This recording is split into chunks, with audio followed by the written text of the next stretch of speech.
मग 11 पर्यंत चांगलाच पाऊस पडणार. मग जोरदार राहणार ते जरा. हो. मग जिथं नाही पडला तिथं सुद्धा पडून जाईल ते पाऊस. हा.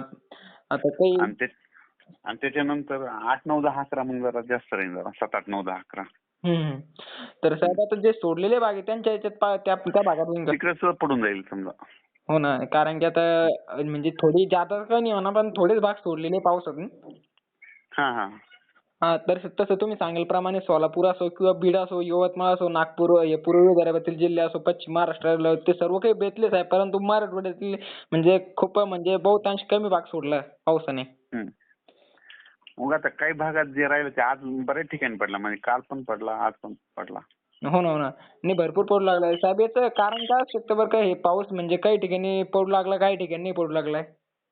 हम्म. पण यंदाचं पिकं जोरात आहेत ना. पेरण्या लवकर झाल्या, लागवडी कापसाच्या लवकर झाल्या. जितक्या लवकर लागवडी लवकर होतील तितके उतार जास्त असतील पिकाला. तर मी एक तारीख सांगत असतो बघा दरवर्षी. हो. 27, 28, 29, 30 तर ते पडलाच पाऊस आता. आता याच्यानंतर 10 जुलै ते 15 जुलै दरवर्षी महाराष्ट्रात पाऊस पडतोय.